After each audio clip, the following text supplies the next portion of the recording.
Halo semuanya, Sawadee-krap, apa kabar? Semoga kabar kalian selalu baik dan juga sehat. Selamat datang di segmen analisa. Nah, di video analisa kali ini aku akan bahas mengenai video terbaru dari Felicia Tissue yang memberikan banyak sekali komentar-komentar dan juga klarifikasi mengenai putusnya hubungan Felicia dengan Kaesang, putra bungsu dari Presiden Republik Indonesia.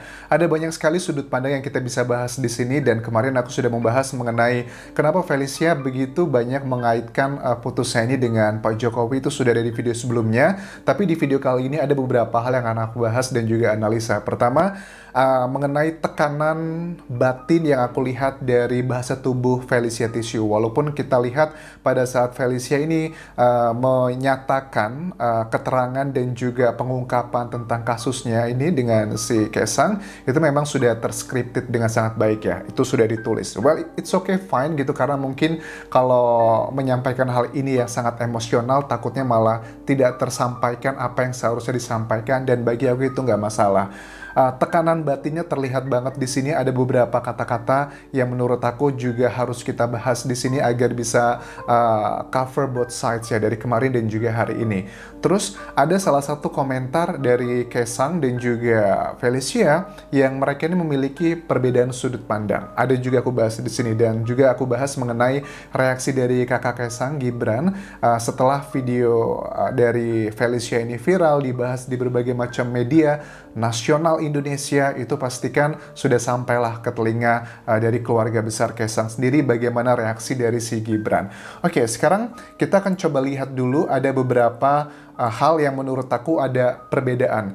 Tekanan batin dari Felicia aku melihat banyak banget ya. Apalagi sekarang ini bukan lagi tentang masalah putus atau enggaknya dengan Kaesang, tapi lebih ke banyak faktor. Mungkin ada nama keluarga yang harus diperjuangkan oleh Felicia karena dia mengaku keluarganya itu mendapatkan banyak sekali bulian dari masyarakat netizen Indonesia, dikata-katainya mulai dari agama, ras, dan sebagainya. You know lah ya, kalau sebagian netizen Indonesia sudah bersuara gitu, mereka kadang suka barbar gitu. Oke, sekarang kita lihat dulu bagian yang pertama ini.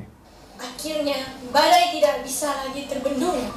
Pada tanggal 7 Maret 2021, 2 hari sebelum perayaan ulang tahun saya, saat media online mengungkapkan foto kebersamaan putra beliau dengan sosok wanita yang saya kenal sebagai karyawan. Oke, jadi ini adalah pada saat bagian Felicia bilang setelah dia tidak bisa menghubungi lagi Kaesang beserta keluarga lainnya, akhirnya nggak lama dari itu muncullah foto-foto keromantisan Kaesang dengan perempuan lain. Aku melihat di sini bahwa si Felicia itu sudah tidak ada lagi rasa cemburu atau marah karena cemburu gitu, bukan sih, tapi lebih karena rasa malu gitu kan ya, mungkin rasa kayak beban, bukan karena masalah cinta sih, karena kalau kalian lihat di sini ya, Mulai saat itu, foto-foto mesranya suaranya udah nggak bergetar lagi kalau kita lagi cemburu dengan seseorang, tapi lebih karena masalah mungkin etika yang sedang dituntut oleh si Felicia Tissue, karena dia mengaku bahwa setelah Kaesang itu melamar dia, walaupun hanya melalui telepon, tapi tiba-tiba menghilang begitu aja. Itu adalah keterangan dari si Felicia sendiri. mulai beredar luas di media Nah, online. ini bukan lagi masalah cemburu kalau aku lihat di sini, tapi lebih karena masalah perasaan yang tidak nyaman diperlakukan seperti itu. Nah, Felicia bilang bahwa dia ini kan di ghosting gitu, ibaratnya di blok semua akunnya dan juga kontak personnya oleh si Kaesang. Itu 2 minggu setelah si Kaesang memutuskan untuk meminangnya, walaupun hanya via telepon. Tapi si Kaesang berkata tidak seperti itu.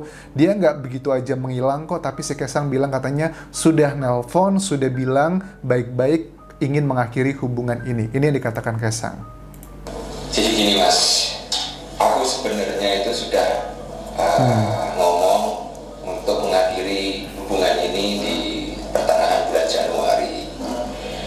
Dan di waktu itu juga aku juga dimaki-maki, tapi ya wes lah. Aku diem aja. Jadi Kaesang bilang bahwa dia ini sudah meminta untuk mengakhiri hubungan dengan Felicia itu di pertengahan Januari dan dimaki-maki.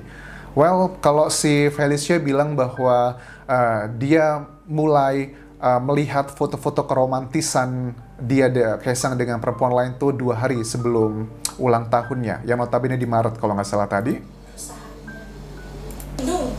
Pada tanggal 7 Mei. Oh, Mei. Oh, 7 Maret. 2 hari sebelum perayaan. Oke, jadi 7 Maret kan ya. Jadi kalau let's say gitu pertengahan Januari, Februari, Maret, artinya ada jeda 2 bulan setelah keterangan Kaisang sudah memutuskan, baru dia mungkin dekat dengan perempuan lain. Well, mungkin ini nggak bisa diterima karena setiap orang kan pasti punya masa kayak berkabungnya gitu, karena sebuah hubungan yang putus pasti juga tidaklah gampang dilupakan begitu aja, apalagi Kaisang dan juga Felicia sudah berhubungan lebih dari 5 tahun kalau aku nggak salah seperti itu. Oke, terus ada bagian ini juga yang harus kita dengarkan. Tapi masalah saya ini harus diselesaikan secara kekeluargaan. No ifs and no buts. Permasalahan ini harus diselesaikan secara kekeluargaan. Pada saat dia ngomong kekeluargaan itu, suaranya bergetar. Nah, ini kayaknya yang sedang diperjuangkan oleh Felicia. Dia tidak lagi memperjuangkan tentang cintanya yang kandas, tapi dia ini sedang memperjuangkan nama baik keluarganya. Karena kalau kalian lihat tadi pertama, Felicia bilang tentang cintanya dia, maksudnya dia melihat Kaisang dengan perempuan lain, itu sudah nggak terlalu ada getaran-getaran suara gimana gitu. Tapi pada saat si Felicia ngomong tentang keluarga, ada getaran suaranya di sini. Tapi masalah saya ini harus diselesaikan secara kekeluargaan. Nah, getaran di sini.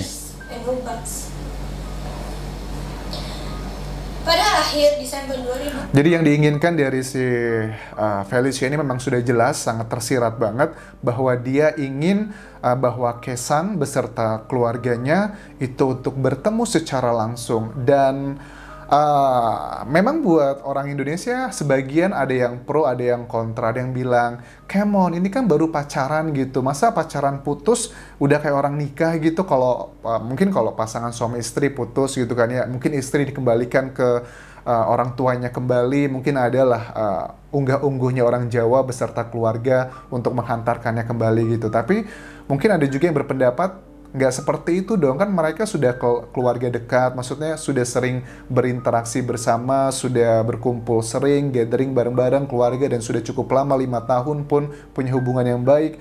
Dan harusnya juga pada saat mereka putus harus dikomunikasikan gitu, nggak cuman by phone kayak Kaisang tadi bilang, karena mungkin masalahnya karena COVID kan ya, karena COVID kan tidak bisa berpergian ke luar negeri dengan sangat terbatas. Itu hal yang mungkin ada beberapa orang saat berkomentar lupa begitu. Kemudian ini lagi bagian dari si Felicia. Dan yang lebih kejam lagi, putra beliau tetap aktif di sosial media Twitter. Tetapi saya diabaikan begitu saja tanpa kabar dari semua pihak keluarga Bapak Jokowi. Jadi si Felicia bilang pada saat dia mulai diblok oleh Kaisang, kontak personnya, kemudian diikuti oleh keluarga lainnya dari Ibu Jokowi, Pak Jokowi, dan keluarga lainnya. Tapi Kaisang juga masih tetap aktif di sosial media, masih tetap aktif di Twitter dan sebagainya. Yang mengalami ini juga banyak banget sih. Mungkin aku pribadi pun juga pernah lah dulu diputusin sama seseorang gitu kan ya. Aku kontak, nggak bisa tapi tiba-tiba dia siaran gitu kan ya. well maksudnya ya terutama bagi public figure kan ya. Jadi kadang hal seperti ini adalah hal humanis gitu, dan mereka ini sedang berproses. Aku lebih melihatnya bahwa dari Felicia ini sekarang sedang berproses berdamai dengan dirinya sendiri, tidak bisa menghilangkan masa lalunya dengan Kaisang, tapi dia ini sekarang sedang merubah rasa sakit hati tersebut agar menjadi hal pelajaran yang baik bagi dirinya. Tapi yang aku lihat, pendapatku adalah si Felicia ini sedang memperjuangkan nama baik keluarganya, karena kalian tahu kan ya, keluarga Felicia itu banyak yang dibully kan, apalagi pada saat ibunya menyampaikan ini pertama kali ke sosial media, diikuti dengan kakaknya, itu banyak banget yang mendukung, tapi juga banyak yang mengata-ngatai, yang menurut aku tuh sedih banget lah. Orang Indonesia, please tunjukkan kualitas diri kalian, bahwa pada saat kalian tidak setuju dengan pendapat atau sikap tertentu, ya lebih baik diam aja atau sampaikan dengan cara yang berkelas. Jangan menggunakan kata-kata yang berbau agama, suku, ras, itu kan hal yang sangat sensitif sekali. Not bad to see me treated with such unfairness. Dan makanya ibu saya yang pertama mengutarakannya melalui Instagram pribadinya.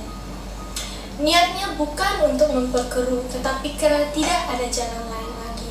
Ini adalah keterangan dari si Felicia. Pada saat pertama kali ibunya itu mengungkapkan keresahan yang terjadi, permasalahan yang terjadi ke putrinya di Instagram pertama kali, tujuannya bukan untuk memperkeruh, tapi memang karena Felicia tidak bisa menghubungi Kaesang ataupun keluarga lainnya.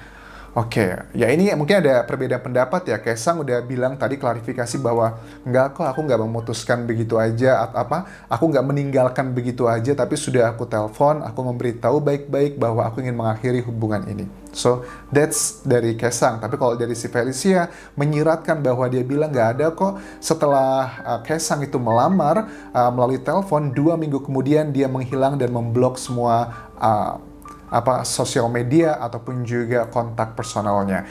Ini adalah keterangan reaksi dari Gibran, kakak dari Kaesang, setelah tahu video dari Felicia Tisu yang viral dan dibahas di media nasional Indonesia, apa yang dikatakan oleh Gibran pada saat diwawancarai oleh wartawan Solo Times. Tanya Kaesang.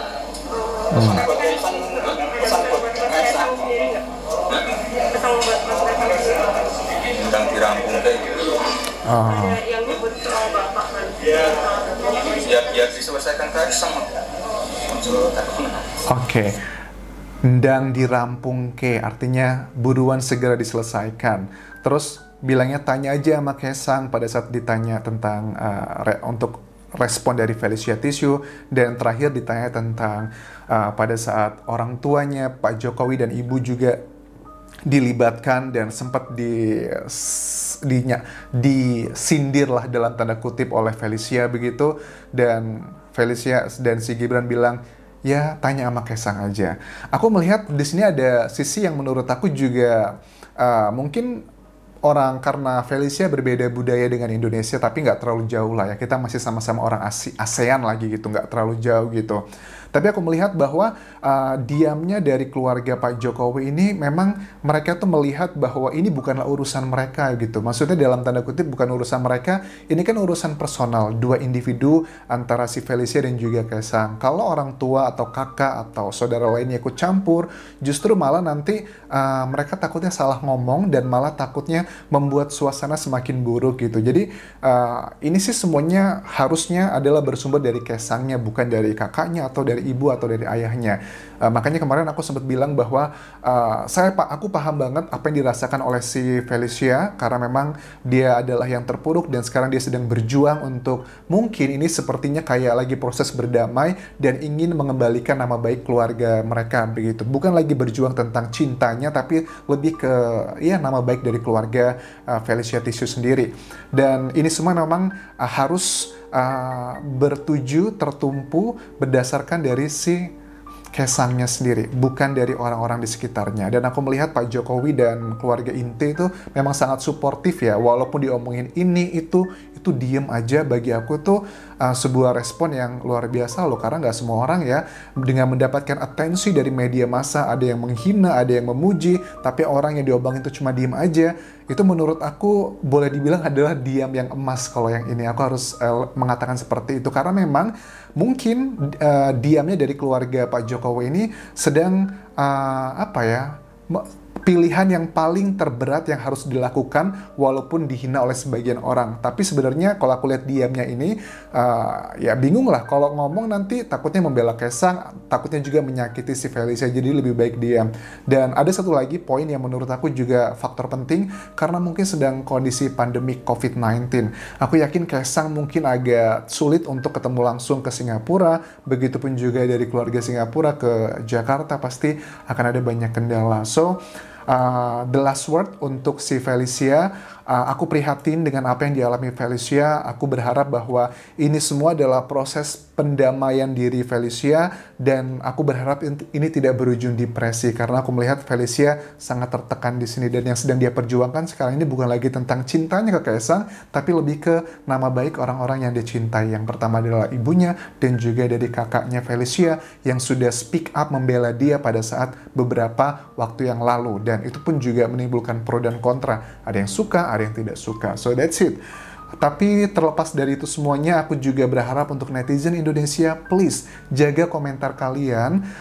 Walaupun ini sudah menjadi media berita nasional, tapi please saat kalian tuh menyampaikan pendapat, tolong dong jangan bawa kata-kata yang kasar, jangan hina salah satu pihak. Kalian boleh punya pendapat yang mendukung Felicia atau tidak mendukung Felicia, it's fine. Ataupun juga mendukung Kaesang ataupun tidak mendukung Kaesang, itu adalah hal yang wajar aja dalam hal perbedaan pendapat. Tapi jangan menjadikan excuse perbedaan pendapat kita itu untuk menghina seseorang, baik Kaesang ataupun juga Felicia Tissue. Thank you very much for watching this video. Jangan lupa tinggalkan komentar kalian mengenai video ini, dan juga please like video ini serta subscribe channel YouTubeku di Anjas di Thailand. Kau pun kerap semuanya. Bye-bye.